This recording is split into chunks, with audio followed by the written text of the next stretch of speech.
الرحمن الرحيم. اهلا بيكم في قناه ست البيت. النهارده ان شاء الله هنعمل مع بعض الكفته بس بطريقه سهله. قبل ما ابدا الفيديو عايز اشكر من داخل مصر وخارج مصر كل الناس اللي بتدعم القناه وربنا يوفق الجميع. بص يا ستي، انا جبت الرز غسلته، طبعا نقيته الاول وغسلته كذا مره، وبعد كده انا فردته على الحته دي ونشفته بالمنظر ده كده. هنمسك بقى الرز كده نطحنه في المطحنه. ماشي، خلصنا يا جماعه الرز طحناه. فاضل بقى طبعا الفراخ هنعملها في الكبه هي والبصل والخضره ونيجي مع بعض. احنا طبعا كاينه ده كوبايه ونص من الرز مطحون طبعا، ودي الفراخ صدر، ده صدرين فراخ ماشي، طحناهم بالبصل بالخضره. هنحط بقى المقادير دي كلها على بعضيها ونشوف هنبقى محتاج رز تاني ولا لا. بعد ما خلصناها يا جماعه عملناها كده بايدينا عشان طبعا الكبه بتاعتي بايظه. لو عندك كبه اعمليها تاني ماشي، وحطيها بقى في التلاجة شويه، غطيها بشنطه كده او بكيس او باي حاجه عندك، وحطيها في التلاجة شوية لمدة ربع ساعة وبعد كده صبعيها. بعد ما صبعنا طبعا الكفتة، طبعا في كفتة تانية ما شاء الله. انا عاملة بصوا كيسين على بعض اهو ماشي. هنحمرها كلها بقى ماشي، هنحطها في الزيت ماشي اهو كده. بسم الله ما شاء الله يعني. طبعا كلنا شاطرين وما شاء الله عارفين كل حاجة، بس انا بقول للبنات المبتدئين يعني ما تخليش حاجة تقف قدامك. عندك صدر فرخة اعمليه ماشي، مش لازم يعني لحمة مفرومة ماشي. طبعا الصدر ده انا مطلعاه لما بجيب فرختين او فرخه بطلع منها الصدر ماشي، بعمل منه الكفته يعني بستفيد من كله.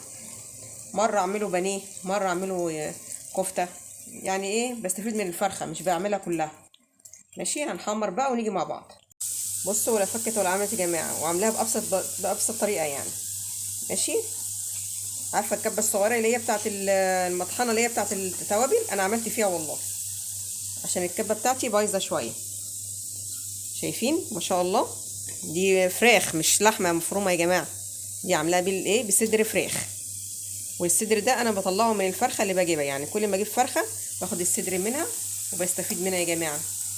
بقول للبنات المبتدئين ماشي حالك، الدنيا غلا ماشي، وبلاش ما تشتريش حاجه من بره، بايدك تعملي كل حاجه. وممكن تعمليها كمان اللي هي الكفته العاديه، يعني مش كفته برز، لا الكفته العاديه ده برضه طعمها حلو جدا بالخضره برضه ماشي، تبقى طعمها جميل جدا. هطلعها بقى ونيجي مع بعض.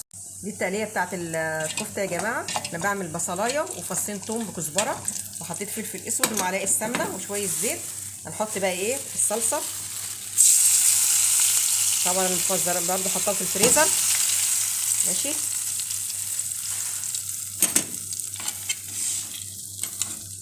سيبها بقى تتسبك مع بعضيها كده.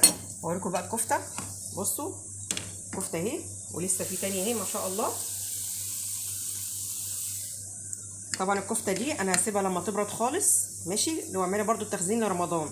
انا بعمل كميه ماشي، بحط شويه في كيس بس استنى لغايه ما تبرد خالص واحطها في الكيس واربطها واحطها في الفريزر.